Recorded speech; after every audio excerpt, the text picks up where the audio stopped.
Lucille Ball was in the middle of telling a joke on The Tonight Show when a 7-year-old boy sitting between her and Johnny Carson said 5 words that stopped everything. What happened next left Johnny Carson completely speechless and 300 studio audience members in tears. It was November 8, 1978 at NBC Studios in Burbank, California. The cameras were rolling live. Millions were watching at home. Lucy was wearing her signature royal blue sequin gown and pearls, looking every bit the legend she was. Johnny was in his perfectly tailored gray suit, coffee mug in hand, ready for another night of entertainment. But what started as a standard celebrity interview turned into the most emotionally raw moment in television history. And nobody, not the producers, not Johnny, not even Lucy herself, saw it coming. What that little boy asked her that night would crack open 40 years of carefully hidden pain and change all 3 of their lives forever. If you want to know what happens when fame meets truth, keep watching and tell us in the comments where in the world are you watching this from. Welcome to Celebrity Unseen, where we reveal the untold stories behind Hollywood's biggest moments. November 1978 was a strange time for Lucille Ball. She was 67 years old and considered untouchable Hollywood royalty. I Love Lucy had made her the most famous woman in America. Her face was recognized in every home. Her comedy was studied in every acting class. But what the world didn't know was that behind the laughter, Lucy was drowning in loneliness. Her second marriage to Gary Morton had quietly fallen apart earlier that year. Her children, Lucy and Desessie Jr., were adults now, living their own lives, and Lucy felt like she'd missed their childhoods entirely. She'd spent decades being Lucy Ricardo for millions of Americans, but she wondered if she'd ever really been Lucille Ball for anyone, including herself. The Tonight Show appearance was supposed to be simple. Promote her new CBS special. Tell a few stories, make Johnny laugh, go home. Lucy had done it 100 times before. She knew how to perform. She knew how to protect herself behind the character everyone expected. But what Lucy didn't know was that in the green room backstage, a producer named Patricia Newcomb was making a decision that would change everything. Patricia had received a letter 3 weeks earlier from a woman named Claire Thompson, a social worker from the Los Angeles County foster care system. The letter told the story of a 7-year-old boy named Michael Harris who'd been in the system since he was 3. Michael had been moved between 8 different foster homes in 4 years. He'd been returned by families who said he was too quiet, too withdrawn, too difficult. The trauma of abandonment had made him nearly silent. He barely spoke at school. He had no friends. Child psychologists were worried he might never recover. But there was one thing that made Michael come alive. Every evening at 6 o'clock, he would sit in front of whatever television was available and watch I Love Lucy reruns. Something about Lucy's physical comedy, her fearlessness, her ability to get knocked down and get back up again spoke to this little boy in ways that no therapist ever could. Claire Thompson had written in her letter that Michael had told her, "Lucy gets hurt, but she always gets back up. Maybe I can, too." The social worker had a simple request. Could Michael meet Lucille Ball just for a moment, just to shake her hand? It seemed like an impossible dream, but Patricia Newcomb had a soft heart and connections at NBC. She'd pulled strings to get Michael and his current foster mother, Ellen Rodriguez, tickets to that night's taping. They were sitting in the 3rd row, center section. Michael was wearing a beige cardigan sweater over a light blue collared shirt that Ellen had bought him special for tonight. His blonde hair was neatly combed. His small hands were folded in his lap. He looked like any other well-behaved child, but his eyes told a different story. They were the eyes of someone much older, someone who'd seen too much, lost too much. What Michael didn't know was that Patricia Newcomb had gone one step further. She'd arranged for Michael to be brought on stage during Lucy's interview. It was supposed to be a sweet moment. A cute kid meets his hero. 30 seconds of television magic. Everyone smiles, everyone claps, show goes on. But what nobody understood was that bringing this particular child in front of this particular woman at this particular moment in her life was about to create something far more powerful than anyone had planned. What happened when Michael sat down between Lucy and Johnny would expose the loneliest secret in Hollywood. The interview started exactly the way everyone expected. Johnny opened with a joke about Lucy's new hair color. The audience laughed. Lucy fired back with a perfectly timed zinger about Johnny's divorce. More laughter. They fell into the comfortable rhythm of 2 professionals who'd known each other for decades. Lucy told a story about filming her new special. She did the voices. She acted out the physical comedy. The audience was eating it up. Johnny was leaning back in his chair, grinning, sipping from his coffee mug with the NBC Peacock logo. Everything was going according to script. Then, about 12 minutes into the interview, Johnny glanced at his notes, and his expression shifted slightly. He looked toward the wings of the stage where Patricia Newcomb was standing, and she gave him a small nod. Johnny set down his coffee mug and turned to Lucy with a smile that seemed just a bit more genuine than his usual host smile. "Lucy," he said, "we have a little surprise for you tonight." Lucy's professional mask stayed in place, but her eyes showed a flicker of concern. Surprises on live television were dangerous. "Oh no," she said with practiced lightness. "Should I be worried?" "I don't think so," Johnny said. "We have someone here who's a very big fan of yours. And when I say big fan, I mean someone whose life you've changed without even knowing it." The audience stirred with interest. Lucy adjusted her pearls, a nervous habit she'd had for years. From the wings, Patricia Newcomb gently guided Michael Harris onto the stage. The little boy walked slowly, carefully, his eyes huge as he took in the lights and cameras. Ellen Rodriguez followed a few steps behind, her hand on his shoulder for support. The audience immediately responded with warm applause. Michael was small for 7, and in his cardigan and collared shirt, he looked like something out of a Norman Rockwell painting. Innocent, vulnerable, sweet. Johnny stood and shook Michael's hand, then gestured for him to sit on the couch between himself and Lucy. Lucy's professional warmth kicked in immediately. She smiled at Michael, but it was the smile she'd perfected over 40 years, the one that looked genuine, but cost her nothing emotionally. "Well, hello there, sweetheart," Lucy said, her voice taking on that particular gentle tone adults use with children. "What's your name?" Michael looked at her and for a moment he couldn't speak. He was sitting next to Lucy Ricardo, the woman who'd been his only friend for 4 years, the woman who made him believe he could survive. "Michael," he finally whispered. His voice was so quiet the microphone barely picked it up. Johnny jumped in with his practiced ease. "Michael, I understand you're a pretty big I Love Lucy fan. Is that right?" Michael nodded, still staring at Lucy. "I watch it every day," he said, his voice slightly stronger now. "It's my favorite show in the whole world." The audience made a collective "or" sound. This was going exactly as planned. Sweet kid, sweet moment. Lucy would say something kind, maybe ruffle his hair, and they'd send him back to his seat with a signed photo and a great memory. But then Michael did something unexpected. Instead of looking starstruck and tongue-tied the way most kids did around celebrities, he looked directly into Lucy's eyes with an intensity that didn't belong to a 7-year-old.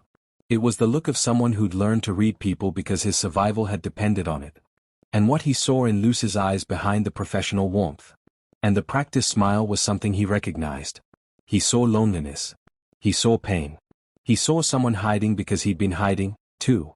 "Miss Ball," Michael said, and his voice had a quality to it now that made everyone in the studio unconsciously lean forward. "Can I ask you something?" Lucy's smile stayed in place, but something flickered in her eyes. "Of course, sweetheart. Anything you want." And then Michael Harris asked the question that would break Lucille Ball wide open in front of 40 million people. "Miss Ball," Michael said, his 7-year-old voice somehow carrying perfect clarity through the studio. "When you fall down on the show and everybody laughs, are you scared inside? Because sometimes I think you look scared even though you're smiling." The studio went completely quiet. It was the kind of silence that feels heavy, like the air pressure had suddenly changed. Lucy's professional smile faltered for just a fraction of a second, but the cameras caught it. Johnny Carson, a man who'd interviewed presidents and movie stars and had a prepared response for everything, suddenly had no response at all. He just stared at this little boy who'd somehow asked the one question nobody had ever dared to ask. Lucy started then stopped. She looked at Michael, really looked at him, and saw something in his eyes that made her usual deflection impossible.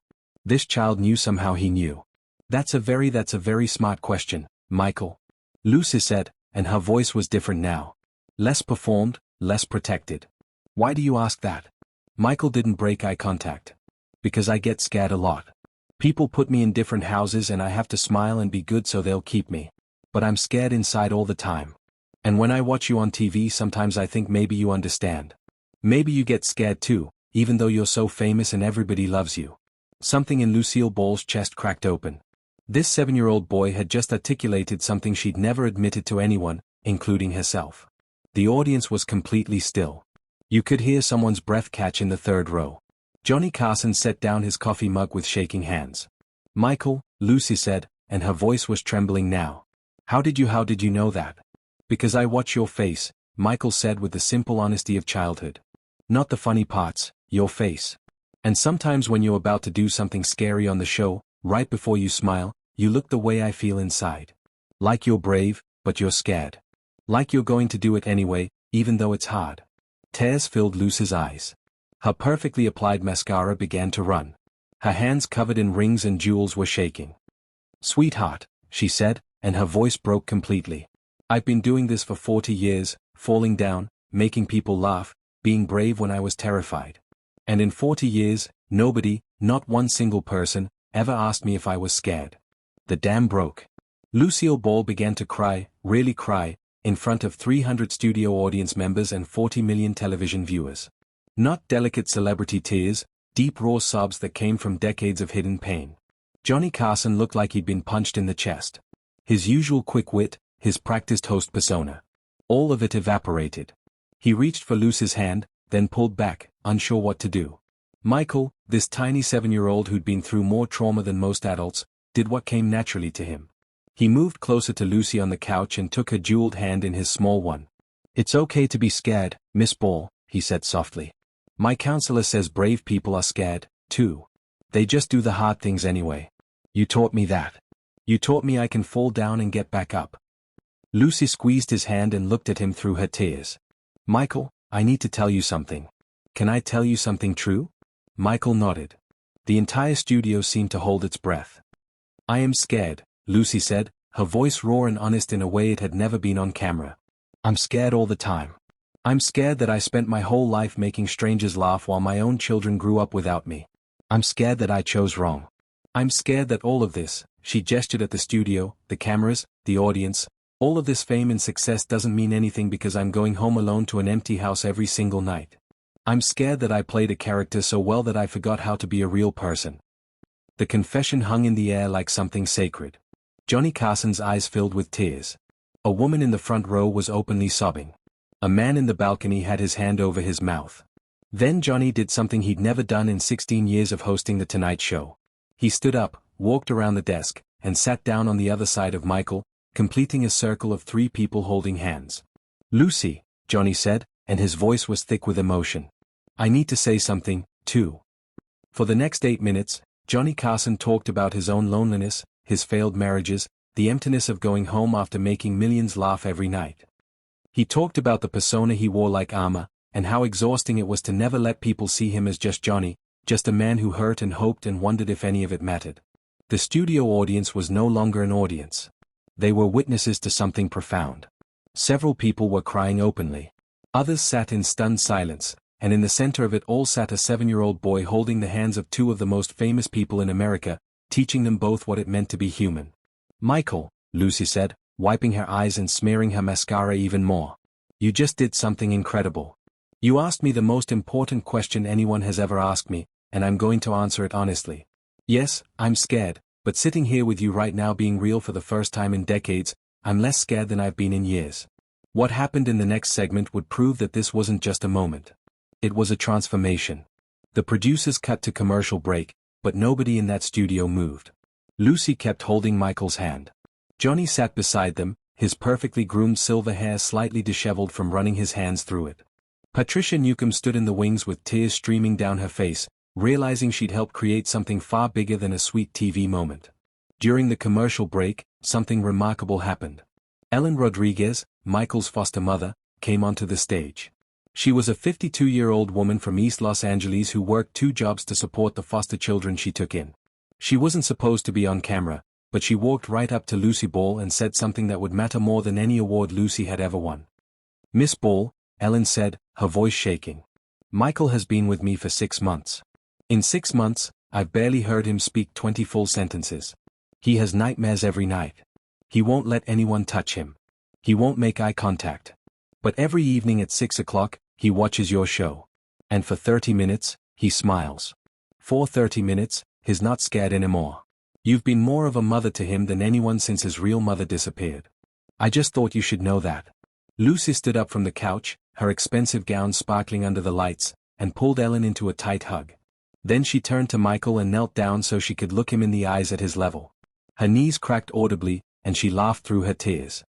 "See, Michael, us brave people, we fall down all the time, but we get back up." She took off her pearl necklace, the one she'd worn on The Tonight Show dozens of times, and placed it around Michael's neck. It hung down to his waist, comically large on his small frame. "These are costume pearls, sweetheart," Lucy said. "They're not real. They're part of the costume I wear when I'm being Lucille Ball the celebrity. But you know what is real? What we shared tonight, the truth we told each other. That's real. And I want you to keep these pearls to remember that being real is worth more than any costume." Michael looked down at the pearls, then back up at Lucy. "Miss Ball, can I give you something, too?" He reached into his cardigan pocket and pulled out a folded piece of paper. It was a drawing he'd made that afternoon, a child's crayon drawing of a woman with bright red hair falling down with a huge smile on her face. At the bottom, in careful 7-year-old handwriting, he'd written, "You are brave." Lucy took the drawing with shaking hands and pressed it to her chest. She completely broke down again, crying so hard she could barely breathe. Johnny Carson stood up and did something unprecedented. He looked directly into camera one and said, "Ladies and gentlemen, we're going to stay with this. We're not going back to our regular programming. What you're watching is more important than entertainment. This is real. This is what matters." When they came back from commercial, the show was completely different. There was no more script, no more jokes. Just 3 people, a legend, a host, and a child talking about loneliness, courage, fear, and what it means to be seen. The phone lines at NBC began lighting up, not with complaints, with stories.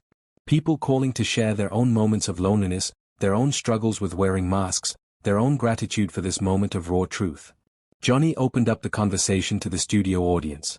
A veteran stood up and talked about coming home from Vietnam and watching I Love Lucy to remember what peace felt like. A young mother talked about watching Lucy while dealing with postpartum depression and feeling less alone. An elderly man talked about watching Lucy with his wife of 50 years who'd recently passed away and how the show kept her memory alive. The Tonight Show that was supposed to end at midnight went until 12:47 a.m. NBC let it run. And when it finally ended, Lucy made a promise to Michael that she would keep for the rest of her life. "You're not going back into the system, sweetheart. I'm going to make sure of that. You're going to be okay. We're both going to be okay." 6 months later, something impossible happened that nobody saw coming. By May of 1979, Lucille Ball had become a different person. The woman who'd spent 40 years hiding behind characters and costumes had learned how to be herself. And it started with keeping her promise to Michael Harris. Lucy used her considerable influence and resources to help Ellen Rodriguez formally adopt Michael. She hired lawyers, made calls, pulled every string she had. On March 15, 1979, the adoption was finalized. Lucy was there at the courthouse. No makeup, no fancy clothes, just Lucille Ball standing next to a 7-year-old boy and his new mother, crying tears of joy. But she didn't stop there. Every Sunday, without fail, Michael and Ellen came to Lucy's house for dinner. Lucy's own children, Lucy and Desessie Jr., started joining these dinners. Something about Michael's presence, his honesty, his willingness to be vulnerable, opened up conversations that the Arno family had never been able to have. Lucy Arnaz later said in an interview, "That little boy gave us our mother back. We'd had Lucy Ricardo our whole lives, but after that night on Carson's show, we finally got Lucille Ball." Lucy's career changed, too. She turned down 3 major TV offers and instead started doing something completely different. She began visiting children in foster care, in hospitals, in difficult situations. Not as Lucy Ricardo, not as a celebrity doing charity work for publicity, just as Lucille, a woman who understood what it felt like to be scared and alone. Johnny Carson's transformation was just as profound. The Tonight Show became known for moments of real vulnerability. Johnny interviewed celebrities differently. He asked deeper questions. He shared his own struggles more openly. He later said that night with Lucy and Michael was the most important show he ever did.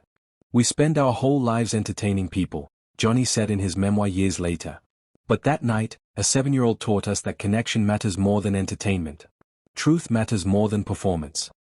Michael Harris thrived with Ellen Rodriguez. The boy who'd barely spoken became a happy, talkative child. He started making friends at school. His nightmares stopped. He learned to trust again. And every year on November 8th, the anniversary of that Tonight Show appearance, Lucy would take Michael and Ellen to dinner and they'd watch the recording together. Michael, even as he got older, never tired of watching it. "It's the night I stopped being alone," he'd say. The episode itself became legendary. It was replayed countless times. It was studied in psychology classes as an example of authentic human connection.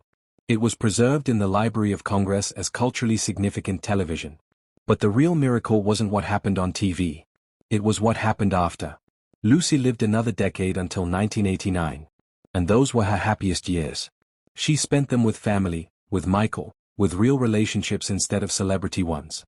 When she died, Michael Harris, then 18 years old, spoke at her funeral. Lucy taught me that it's okay to fall down, he said. But more importantly, she taught me that it's okay to ask for help getting back up. She asked me for help that night, even though she didn't realize it. And helping her helped me. That's what love does. The drawing Michael gave Lucy that night, she had it framed and it hung in her bedroom at her house until the day she died. She looked at it every morning. A child's crayon drawing that said, "You are brave." The most valuable piece of art she ever owned. What happened that night created ripples that are still being felt today, 45 years later. Today, in the lobby of NBC Studios in Burbank, there's a small bronze plaque that most visitors walk right past. It reads, November 8, 1978, the night television became real in memory of the courage to be vulnerable. Every performer who works at NBC sees that plaque, and many of them know the story. The story of how a 7-year-old boy asked Lucille Ball if she was scared and how that question changed everything. Michael Harris grew up to become a child psychologist specializing in foster care trauma. He's now 53 years old, married with 3 children of his own. He runs a nonprofit called the Real Lucy Foundation, which helps foster children connect with mentors who teach them emotional courage. The foundation has helped over 15,000 children. Every child who goes through the program receives a copy of Michael's crayon drawing and Lucy's pearls. Well, a replica of them. The original pearls are in Michael's office in a glass case with a photo of that night beside them. People ask me all the time what Lucy gave me that night, Michael said in a recent interview. They think it was fame or connection to celebrity. But what she gave me was permission to be real. She showed me that even the strongest people are scared. Even legends need help. Even brave people fall down.